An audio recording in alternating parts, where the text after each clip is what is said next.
Hi, dear students. Hi, everyone. I am Gopal, Assistant Professor, Department of Physical Education.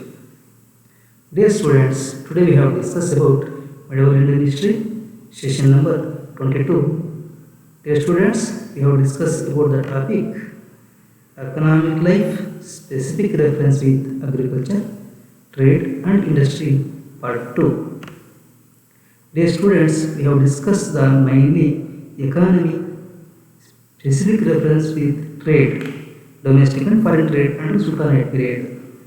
This is the learning objective of this session. ವಿದ್ಯಾರ್ಥಿಗಳೇ, ನಾವು ಈ ಒಂದು ತರಗತಿಯಲ್ಲಿ ದೆಹಲಿ ಸುಲ್ತಾನರ ಕಾಲದ ಆರ್ಥಿಕ ವ್ಯವಸ್ಥೆಯಲ್ಲಿ ವ್ಯಾಪಾರ, ಸ್ಥಳೀಯ ವ್ಯಾಪಾರ ಹಾಗೂ ವಿದೇಶಿ ವ್ಯಾಪಾರದ ಬಗ್ಗೆ ತಿಳಿದುಕೊಳ್ಳುತ್ತೇವೆ.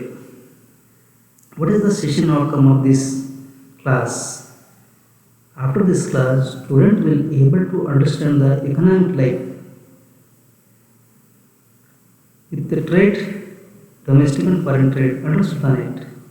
ಈ ಒಂದು ತರಗತಿಯ ಅಧ್ಯಯನದ ನಂತರ ವಿದ್ಯಾರ್ಥಿಗಳು ದೆಹಲಿ ಸುಲ್ತಾನರ ಕಾಲದ ಆರ್ಥಿಕ ವ್ಯವಸ್ಥೆಯಲ್ಲಿ ವ್ಯಾಪಾರದ ಪಾತ್ರದ ಬಗ್ಗೆ ತಿಳಿದುಕೊಳ್ಳಲಿದ್ದಾರೆ.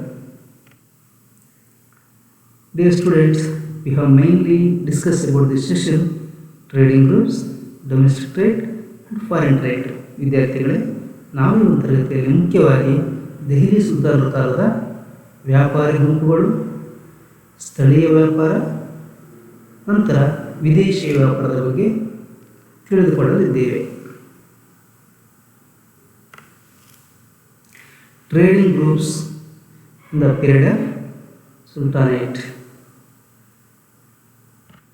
A contemporary historian Ziauddin Barni have given exposé about trading groups during the period of Sultanate. Delhi ಸುಲ್ತಾನರ ಕಾಲದ ಸಮಕಾಲೀನ ಬರಹಗಾರನಾದಂತಹ ಜಿಯಾವುದ್ದೀನ್ ಬರ್ನಿ ಆ ಕಾಲದಲ್ಲಿದ್ದಂತಹ ವ್ಯಾಪಾರಿ ಗುಂಪುಗಳ ಬಗ್ಗಿನ ಮಾಹಿತಿಯನ್ನು ಕೊಡುತ್ತಾನೆ. ಜಿಯಾವುದ್ದೀನ್ ಬರ್ನಿ ಈ divided into 5 trading groups. First one is Karwanis. Karwanis was a trading group specialized. They were specialized in grain merchants.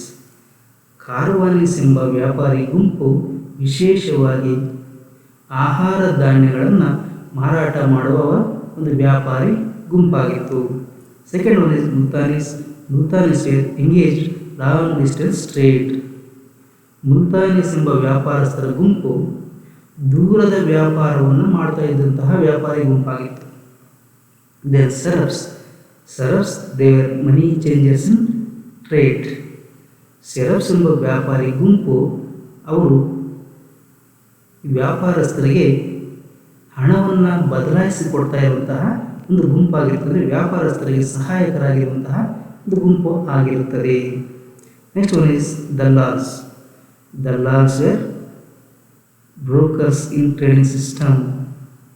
4ನೇ ಗುಂಪಾದಂತಹ ದಲ್ಲಾಳಿಗಳ ಗುಂಪು ಇವರು ವ್ಯಾಪಾರದಲ್ಲಿ ಮಧ್ಯವರ್ತಿಗಳಾಗಿ ಕೆಲಸವನ್ನು ನಿರ್ವಹಣೆ ಮಾಡ್ತಾ ಇರ್ತಾರೆ.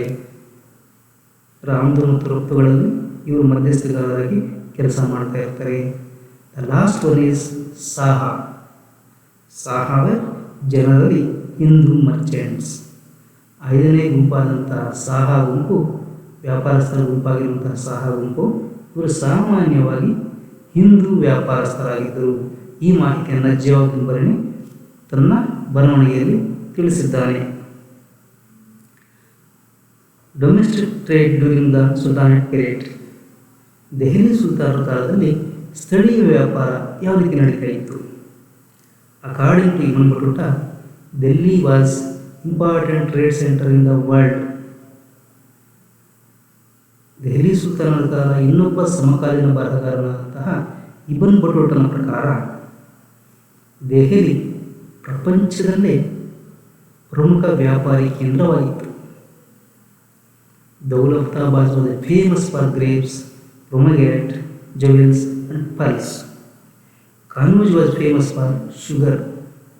Awadh was famous for cloths. Gwalior was famous for cloths and wheat. Bengal was famous for jute. ಆಗಿನ ಕಾಲದ ಸ್ಥಳೀಯ ವ್ಯಾಪಾರಕ್ಕೆ ಸಂಬಂಧಪಟ್ಟಾಗಿ ನಾವು ನೋಡೋದಾದರೆ ದೌಲತಾಬಾದು ದ್ರಾಕ್ಷಿ ವ್ಯಾಪಾರಕ್ಕೆ, ದಾಳಿಂಬೆ ವ್ಯಾಪಾರಕ್ಕೆ, ಆಭರಣಗಳ ವ್ಯಾಪಾರಕ್ಕೆ ಮತ್ತು ಮುತ್ತುಗಳ ವ್ಯಾಪಾರಕ್ಕೆ ಪ್ರಸಿದ್ಧಿಯಾಗಿತ್ತು. ಕನೂಜ್ ನಗರ ಸಕ್ಕರೆ ವ್ಯಾಪಾರ ಮತ್ತು ಕೈಗಾರಿಕೆಗಳು ತುಂಬ ಪ್ರಸಿದ್ಧಿಯಾಗಿತ್ತು. ಔದ್ ಪ್ರದೇಶ ಬಟ್ಟೆಗಳ ವ್ಯಾಪಾರಕ್ಕೆ ತುಂಬ ಪ್ರಸಿದ್ಧಿಯಾಗಿತ್ತು. ಗ್ವಾಲಿಯರ್ ಬಟ್ಟೆಗಳ ವ್ಯಾಪಾರಕ್ಕೆ ತುಂಬ ಪ್ರಸಿದ್ಧಿ, ಇವಾಗಲೂ ಸಹ ಅಷ್ಟೇ ಗ್ವಾಲಿಯರ್ ಬಟ್ಟೆಗಳು ತುಂಬ ಪ್ರಸಿದ್ಧಿಯಾಗಿದೆ. ಬಟ್ಟೆಗಳ ಜೊತೆಗೆ ವೀಟ್ ಗೋಧಿಗೂ ಸಹ ತುಂಬ ಪ್ರಸಿದ್ಧಿಯಾಗಿತ್ತು. ಬಂಗಾಳ ಪ್ರಾಂತ್ಯ ಮುಖ್ಯವಾಗಿ ಸೆಣಬಿನ ವ್ಯಾಪಾರಕ್ಕೆ ತುಂಬ ಪ್ರಸಿದ್ಧಿಯನ್ನು ಪಡೆದಿತ್ತು. Banjaras business community played important role in domestic trade. ಸ್ಥಳೀಯ ವ್ಯಾಪಾರದಲ್ಲಿ ಬಂಜಾರ ಎಂಬ ಗುಂಪಿತ್ತು. ಬಂಜಾರ ಎಂಬ ವ್ಯಾಪಾರಸ್ಥರ ಗುಂಪು, ಇವರು ಬಹಳ ಪ್ರಮುಖವಾದಂತಹ ಪಾತ್ರವನ್ನು ನಿರ್ವಹಿಸ್ತಾ ಇರ್ತಾರೆ. ವ್ಯಾಪಾರದಲ್ಲಿ ಇವರೇ ಪ್ರಮುಖರಾಗಿರ್ತಾರೆ. Foreign trade under sultanate period. Delhi ಸುಲ್ತಾನರ ಕಾಲದಲ್ಲಿ ವಿದೇಶಿ ವ್ಯಾಪಾರ ಯಾವ ರೀತಿ ನಡೀತಾ ಇತ್ತು? Both overland and overseas trade flourished during the period. Delhi ಸುಲ್ತಾನರ ಕಾಲದಲ್ಲಿ ಸ್ಥಳೀಯ ವ್ಯಾಪಾರ ನಡೀತಾ ಇತ್ತು, ಜೊತೆಗೆ ವಿದೇಶಿ ವ್ಯಾಪಾರವನ್ನು ಸಹ ಹರಡ್ಕೊಂಡಿತ್ತು. The main ports of during the Delhi sultanate period: eastern ports Bengal and Orissa. West coastal ports Gujarat, Surat, Goa, Calicut and Cochin.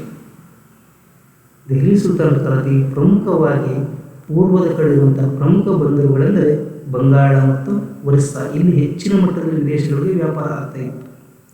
Next ಪಶ್ಚಿಮದ ಕಡೆಯಿಂದ ಪ್ರಮುಖ ಬಂದರುಗಳು ಯಾವುವು ಅಂತ ಹೇಳಿದ್ರೆ ಗುಜರಾತ್ನ ಸೂರತ್ತು, ಗೋವಾ, ಕ್ಯಾಲಿಕಟ್ ಮತ್ತು Cochin.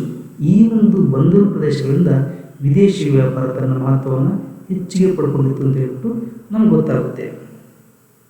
Indian goods were carried by Arabs via Red Sea to Damascus and Alexandria. ಭಾರತದ ವಸ್ತುಗಳನ್ನು ಅರಬ್ಬರು ಕೆಂಪು ಸಮುದ್ರದ ಮೂಲಕ ಡಮಾಸ್ಕಸ್ಗೆ ಮತ್ತು ಅಲೆಕ್ಸಾಂಡ್ರಿಯಾಗೆ ಕೊಂಡೊಯ್ತಾ ಇದ್ದರು. ಆ ರೀತಿ ಭಾರತದ ವಸ್ತುಗಳನ್ನು ಅರಬ್ಬರು ಸಾಗಿಸ್ತಾ ಇದ್ದರು. Moorish merchants carried Central Asia, Afghanistan and Persia, East Africa, Malaya and China. Moorish ವ್ಯಾಪಾರಿಗಳವರು ಮಧ್ಯ ಏಷ್ಯಾ, ಆಫ್ಘಾನಿಸ್ತಾನ, ಪರ್ಷಿಯಾ ಮತ್ತು ಪೂರ್ವ ಆಫ್ರಿಕಾ, ಮಲಯ ಮತ್ತು ಚೀನಾಗಳನ್ನ ವ್ಯಾಪಾರದಲ್ಲಿ ಪ್ರಮುಖ ಪಾತ್ರ ವಹಿಸ್ತಾ ಇದ್ದರು. What are the main export goods during the sultanate period?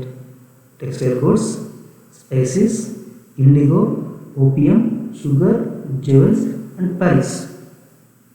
Delhi ಸುಲ್ತಾನರ ಕಾಲದಲ್ಲಿ ಪ್ರಮುಖವಾಗಿ ರಫ್ತು ಮಾಡ್ತಾ ಇದ್ದಂತಹ ವಸ್ತುಗಳು ಯಾವುವು ಅಂತ ಹೇಳಿದರೆ ಬಟ್ಟೆಗಳು ಮತ್ತು ಮಸಾಲೆ ಪದಾರ್ಥಗಳು, ಇಂಡಿಗೋ ಬಣ್ಣದ ಒಂದು ಉದ್ಯಮ, ಓಪಿಯಮ್ಮು, ಸಕ್ಕರೆ, ಆಭರಣಗಳು ಮತ್ತು ಮುತ್ತುಗಳನ್ನು ಹೆಚ್ಚಾಗಿ ಭಾರತದಿಂದ ಈ ವಿದೇಶಗಳಿಗೆ ರಫ್ತು ಮಾಡ್ತಾ ಇತ್ತು. Important imports goods during the sultanate period were horses, gold articles of luxury.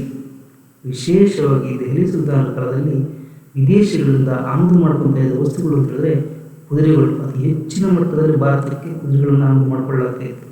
ಜೊತೆಗೆ ಬಂಗಾರದ ಆಭರಣಗಳು ಮತ್ತು ಜೊತೆಗೆ ಅತಿ ಹೆಚ್ಚು ಲಕ್ಸುರಿ ಗೂಡ್ಸ್, ಅತಿ ಹೆಚ್ಚಿನ ಶ್ರೀಮಂತರು ಬಳಕೆಗೆ ಸರಕುಗಳನ್ನು ತರಿಸ್ಕೊಳ್ತಾ ಇದ್ದರು. What is the summary about this session? During the Sultanate period, both overland and overseas trade flourished under Sultanate period. Delhi ಸುಲ್ತಾನ ಕಾಲದಲ್ಲಿ ವ್ಯಾಪಾರ ಸ್ಥಳೀಯ ಮಟ್ಟದಲ್ಲಿ ನಡೀತಾ ಇತ್ತು, ಜೊತೆಗೆ ವಿದೇಶಿ ವ್ಯಾಪಾರವೂ ಸಹ ಹರಡಿಕೊಂಡಿತ್ತು. They maintained good relationship between other countries in trade. Delhi ಸುಲ್ತಾನರು ಇತರೆ ದೇಶಗಳೊಡನೆ ಉತ್ತಮ ವ್ಯಾಪಾರಿ ಸಂಬಂಧವನ್ನು ಹೊಂದಿದ್ರು ಅನ್ನೋದು ನಮಗೆ ಇದರಿಂದ ಗೊತ್ತಾಗುತ್ತೆ. Which brought enormous grants to the farm of custom duties. Delhi ಸುಲ್ತಾನರ ಕಾಲದಲ್ಲಿ ಹೆಚ್ಚಿನ ಆದಾಯ ಬರ್ತಾಯಿತ್ತು. ಅದು ಯಾವುದ್ರ ಮುಖಾಂತರ ಬರ್ತಾಯಿತ್ತು ಅಂದರೆ ಸುಂಕಗಳನ್ನು ಹೇರುವುದರ ಮುಖಾಂತರ ಸುಲ್ತಾನರಿಗೆ ರೆವಿನ್ಯೂ ಹೆಚ್ಚಿನ ಮೊತ್ತದಲ್ಲಿ ಬರ್ತಾಯಿತ್ತು. Transport and communication which are flowing trade were quite good. Delhi ಸುಲ್ತಾನರ ಕಾಲದಲ್ಲಿ ಸಾರಿಗೆ ಮತ್ತು ಸಂಪರ್ಕ ವ್ಯವಸ್ಥೆಗಳನ್ನು ಒದಗಿಸುವ ಮುಖಾಂತರ ವ್ಯಾಪಾರಕ್ಕೆ ಹೆಚ್ಚಿನ ಉತ್ತೇಜನವನ್ನು ಕೊಡ್ತಾರೆ. ಆ ಮುಖಾಂತರ ಸರ್ಕಾರಕ್ಕೆ ಆದಾಯವನ್ನು ಸಹ ಗಳಿಸ್ಕೊಳ್ತಾ ಇರ್ತಾರೆ ಅಂತ ನಮಗೆ ಈ ಒಂದು ಸೆಷನ್ ಅಧ್ಯಯನ ಮಾಡೋದ್ರಿಂದ ಗೊತ್ತಾಗುತ್ತದೆ. Students, I have given some multiple choice questions for you. Please answer these questions. Who were the brokers called trading system? Karwanis, Dalals, Multanis, Sarafs. Answer A is correct one. Karwanis were the brokers. Answer not a Karwanis, Dalals. Answer is B correct. Dalals were the brokers called trading system. Name the route through which the Arabs carried the Indian troops. Through Red Sea, through Mediterranean Sea, through Pacific Ocean, through Atlantic Ocean. Arabs were carried goods through Red Sea. Answer A is correct. What were the main import goods during Sultanate period? Horses, jewels, pearls, spices. What is this? Horses is the correct answer. Answer A is the correct answer. What were the main export goods during the Sultanate period? Spices, horses, fruits, or cloths? Spices were the main exported goods during the Sultanate period. Answer A is correct. Name the business community playing important role in local trade. Saha, Banjaras, Walis, Quds. Answer Banjaras were the correct answer. Banjaras were the business community playing important role in local trade. Answer B is correct. Dear students, I have referred some important books. Satish Chandra, Medieval India, from Sultanate to Mughals. Irfan Habib, Muhammad Habib, Studies in Medieval India, Polity and Culture, the Sultanate and its Times. Farooq Salma Ahmad, A Comprehensive History of Medieval India from the 12th to mid-18th century. And ವಿದ್ಯಾರ್ಥಿಗಳೇ, ನೀವು ಈ ಪುಸ್ತಕಗಳನ್ನು ಅಧ್ಯಯನ ಮಾಡುವುದು ಜೊತೆಗೆ ಇನ್ನೂ ಹೆಚ್ಚಿನ ಮಟ್ಟದಲ್ಲಿ ಪುಸ್ತಕಗಳು ದೊರೆಯುತ್ತವೆ, ಅವುಗಳನ್ನು ಸಹ ಅಧ್ಯಯನ ಮಾಡಬಹುದು. Thank you, students. Thank you.